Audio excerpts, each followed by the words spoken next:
You ever catch yourself mid-set, looking in the mirror, thinking, "Why the hell aren't my arms growing?" You're eating clean. You're training hard.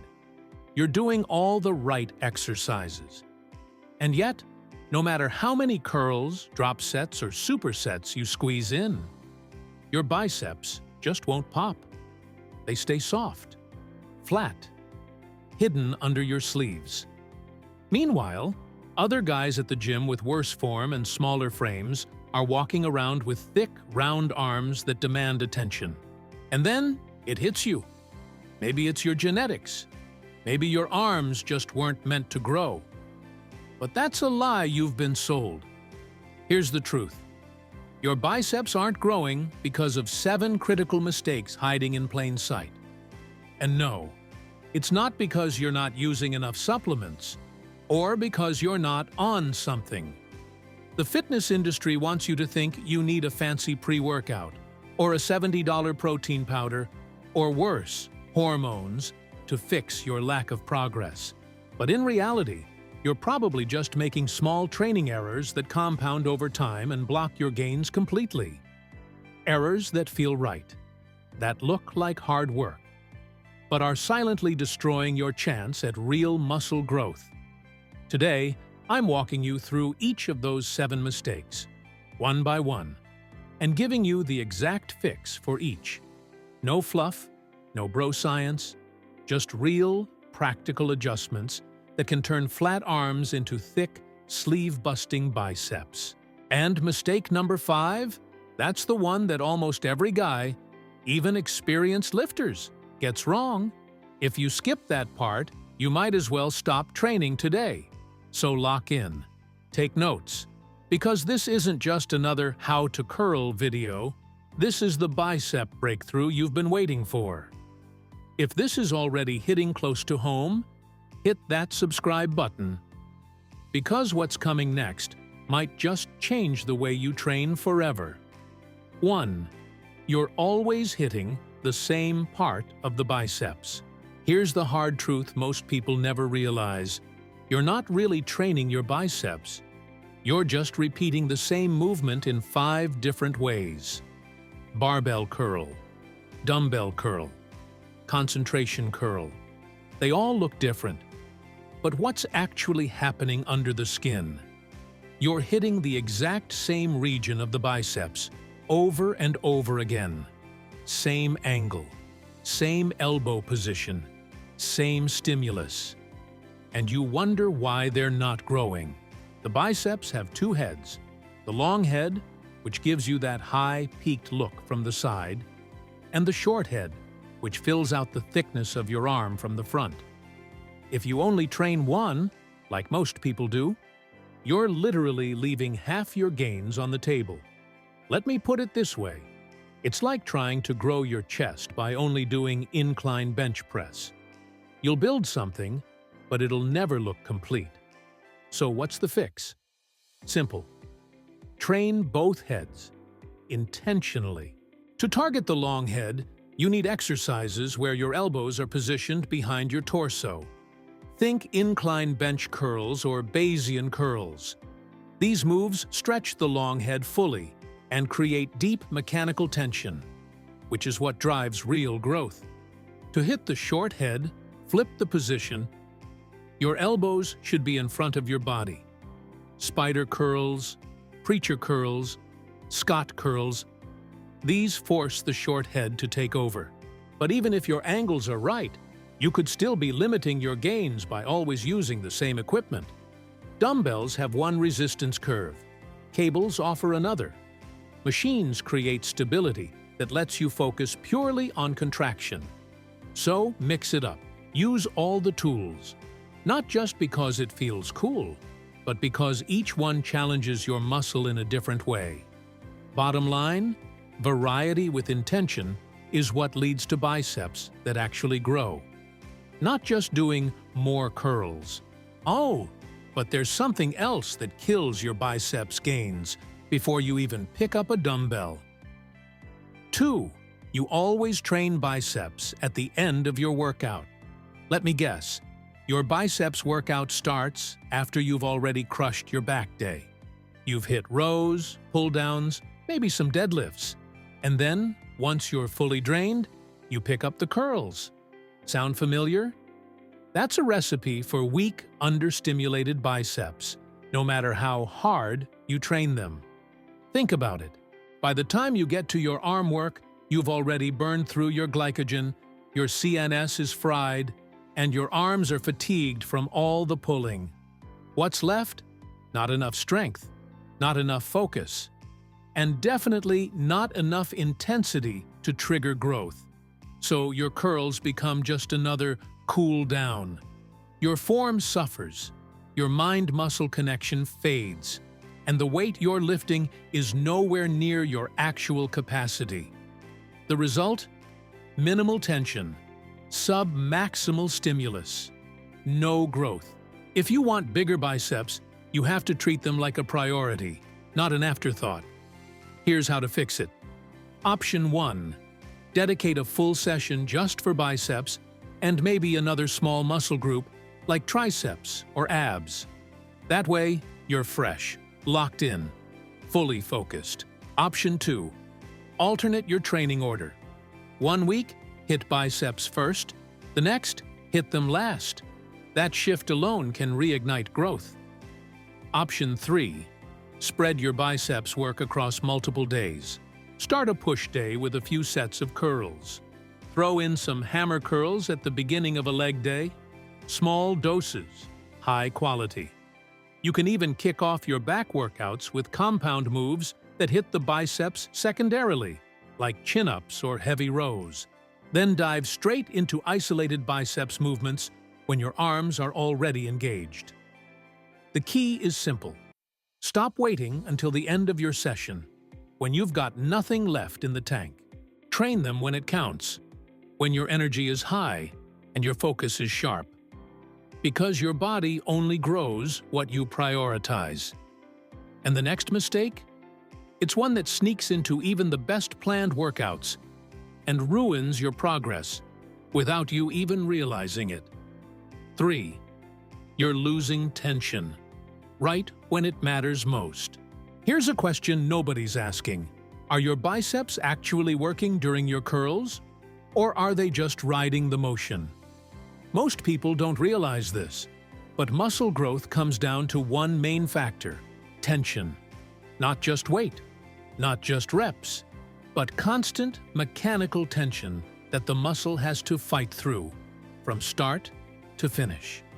And guess what happens when you swing the weight up, let it drop, and straighten your arms fully between each rep? You're not training under tension. You're giving your biceps tiny rest breaks during every single set. And those tiny breaks add up to zero stimulus. Let me paint the picture. You grab a dumbbell, you curl it fast, using momentum. At the top, you pause for half a second. Then you let it fall, relaxing your arms completely at the bottom. You just spent maybe 1 second actually challenging your biceps. That's not training, that's coasting. If you want real growth, you need to control the rep like your life depends on it. Here's the fix. Stop just before full extension. Keep a slight bend in your elbows at the bottom to maintain continuous tension. Then, on the way down, take your time. Control the eccentric for 2 to 3 seconds. That's where the real muscle damage and growth happens. Think of each rep like a rubber band. You stretch it slow, you squeeze it hard, and you never let it snap. This is especially important with cables and machines, where constant tension is even more noticeable. The moment you lose tension, even for a split second, your muscle gets to rest. And muscles don't grow when they're resting mid-set. Train under tension. Stay in the pain. That's where the growth lives. But tension alone isn't enough, because most lifters quit the second it starts to burn. And that's our next mistake. 4. You quit the set right, when it's about to work. Let's be honest. Most people don't train hard.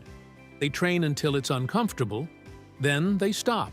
Right when the set is finally doing something, they quit, and they think that's effort. But real growth? That happens in the final stretch. When your arms are shaking, when the burn hits, when your brain is screaming at you to drop the weight. That's where hypertrophy begins. Not in the first 5 reps, not in the middle of the set, but in those last 2 to 4 reps that hurt like hell. If you're stopping as soon as the pump gets intense, you're doing sub-maximal work. And sub-maximal effort sends your body one clear message. Hey, we're good. No need to grow. It's like trying to build a callus by rubbing your hand on sandpaper twice and calling it a day. You've got to break it down if you want it to rebuild stronger. So here's your fix. You don't have to train to absolute failure on every set, but at least some sets need to push that line. That means the last rep should feel like a fight. Your form stays clean, but everything inside you is burning.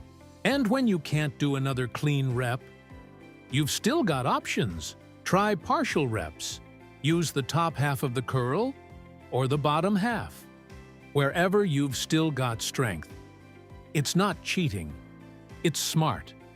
You're extending the set, squeezing out extra growth, and conditioning your muscles to handle more. Because if you always quit at 8 reps just because it burns, your biceps will always look like they did when you started. Growth lives in the grind. But here's the catch. All that hard work means nothing if your rest game is trash. And that's exactly what we'll fix next. 5. You ignore 2 key muscles that make your arms look bigger instantly. Here's a wild truth that no one talks about. You can double the visual size of your arms without adding a single inch to your biceps. How? By training 2 muscles most people completely ignore: the brachialis and the brachioradialis. Sounds complicated, right? But let me break it down. The brachialis is a thick muscle that sits under your biceps. When it grows, it literally pushes the biceps up, making your arm look taller and more separated, even when you're relaxed. The brachioradialis is that thick ridge running from your forearm to your elbow, the one that pops when you turn your wrist. When it's well developed, it gives your whole arm a fuller, more complete shape, especially from the side. Now here's the problem. Most biceps workouts focus only on supinated, palms-up movements. And while those hit the biceps, they barely challenge the brachialis or brachioradialis. So what happens? You end up with decent biceps, but your arms still look small, flat, unbalanced, incomplete. Let's fix that. To hit the brachialis, you need exercises that place the biceps in a mechanically weaker position, like hammer curls and reverse curls. These moves force the brachialis to step up and take the load. For the brachioradialis, focus on grip-intensive exercises and movements that involve wrist rotation, like reverse barbell curls or even wrist curls with a neutral grip. A simple strategy? Dedicate around 30% of your total arm training to these 2 muscles. If you're doing 12 sets for arms per week, make sure at least 4 of those sets are focused on hammer or reverse style movements. And if these muscles are weak points for you, train them early in the session while you're still fresh. Because they're smaller and more fatigue-resistant, they'll still perform well. But you'll get way more out of them if you don't leave them for last. The result? Your arms start to look dense, athletic, complete, even in a t-shirt. It's one of the biggest visual upgrades you can make, and hardly anyone's doing it. But here's the thing. Even if you hit every muscle perfectly, there's still one rule you have to follow, or nothing will grow. Let's talk about that next. 6. You're not applying progressive overload, so your body has no reason to grow. Let's get one thing straight. Your body doesn't build muscle just because you trained hard. It builds muscle because you gave it a reason to adapt. And if that reason isn't getting stronger over time, nothing's going to change. Not this week, not next month, not ever. The principle is simple, but brutal. Progressive overload or zero growth. Your muscles don't care if you showed up to the gym. They care if today's workout was harder than last week's. That's it. But here's what happens with most lifters. They find a good workout, they feel a solid pump, and then they just repeat. Same weights, same sets, same exercises, over and over again. They think they're being consistent, but they're really just standing still. It's like trying to build a skyscraper by stacking the same brick over and over on the same level. You're working, yeah, but you're not building anything new. Progressive overload is the only signal your body truly listens to. And here's the part people miss. It's not only about adding weight to the bar. Sure, lifting heavier over time is important, but sometimes the best kind of overload is subtle. It's the extra rep you grind out at the end of a set you almost gave up on. It's holding the eccentric a little longer, making your biceps shake with tension. It's locking in your form so tight that every fiber in your arm has no choice but to engage. It's showing up on a second biceps day during the week and still giving it full focus, even when you're sore. That's overload too. And it counts. Big time. But here's the catch. You can't manage what you don't measure. If you're not tracking what you did last time, how do you know you're improving? That's why every serious lifter keeps a log, not just of numbers, but of effort. What did you lift? How did it feel? Where did it burn? Could you have done more? These details tell a story, and that story becomes your roadmap. Without it, you're just guessing. And in training, guessing is the enemy of growth. So if your arms have been stuck at the same size for months, take a hard look at your progression. Are you chasing the pump or chasing performance? Because at the end of the day, your body is only going to grow if you give it a new challenge to overcome. And a damn good reason to evolve. But there's a trap here. Some lifters get so obsessed with progression, they swing too far in the other direction, chasing numbers instead of quality. And that's when form breaks down and injuries sneak in. Let's talk about that mistake next, because it's one of the most dangerous. 7.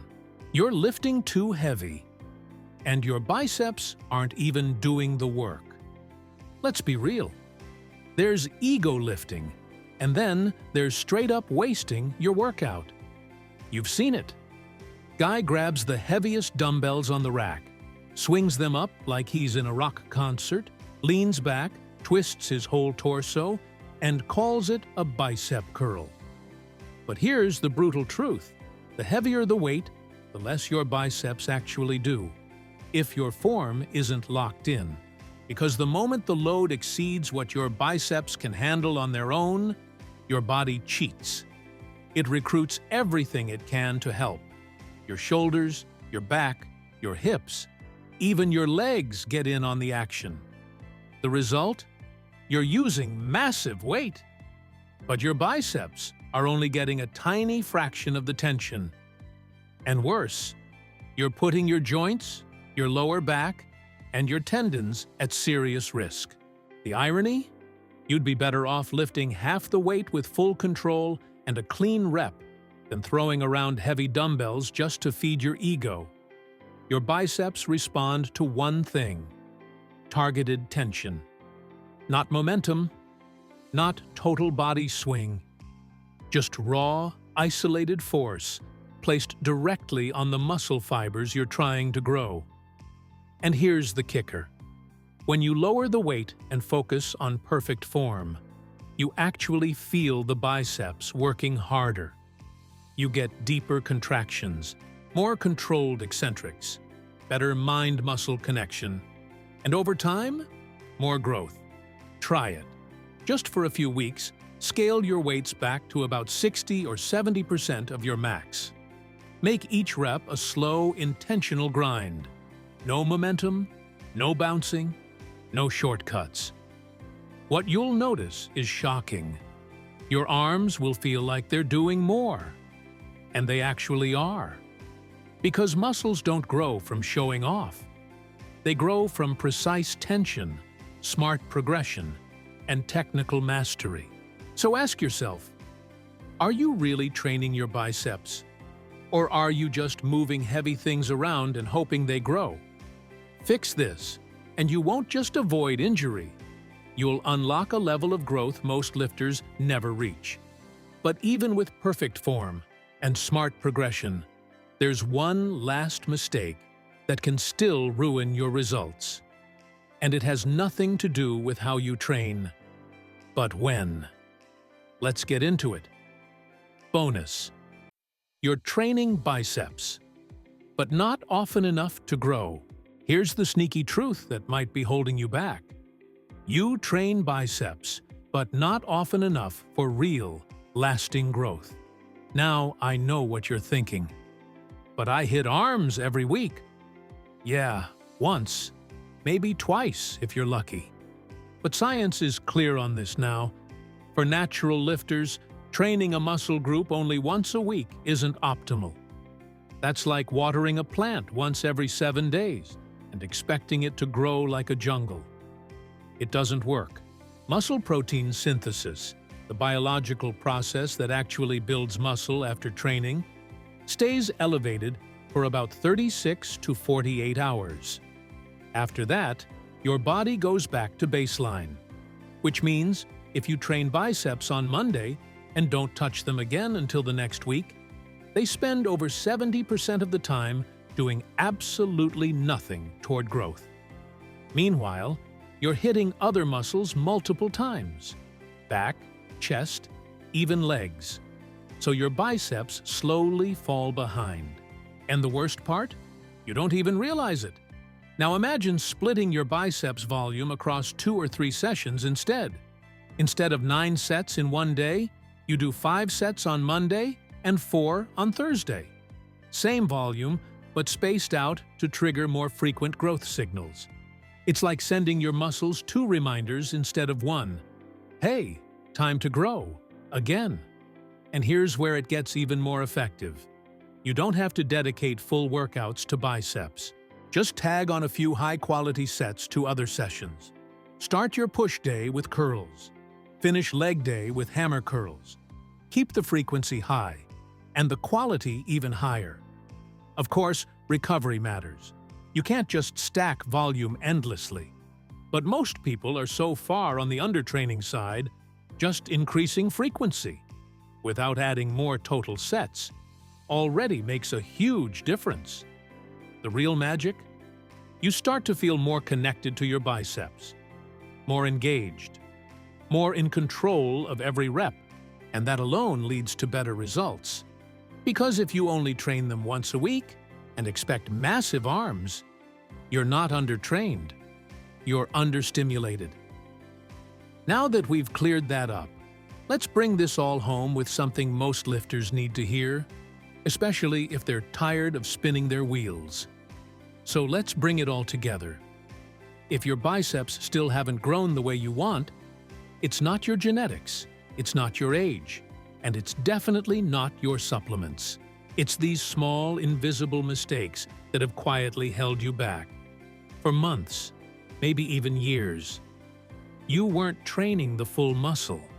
You were leaving them for last. You weren't creating enough tension. You were bailing on the reps that matter. You were skipping the muscles that complete the arm. You weren't progressing. And sometimes, you were letting your ego run the show. But now you know better. And more importantly, you know exactly what to do about it. This is your blueprint. Start applying even just a few of these fixes, and I guarantee your biceps will feel fuller, stronger, and more responsive within weeks. But here's the catch. Knowing this stuff doesn't change you. Doing it does. So the real question is, what's the one thing you're changing in your training after this? Drop it in the comments. I want to see who's actually taking action. If this video gave you at least one aha moment, drop a like, hit subscribe, and let's keep building this together. And if you want to go even deeper into this, check out the next video that's popping up right now. It breaks down the most common mistakes guys make in chest training and how to fix them fast. Trust me, if your biceps are finally about to take off, your chest better keep up. Let's go!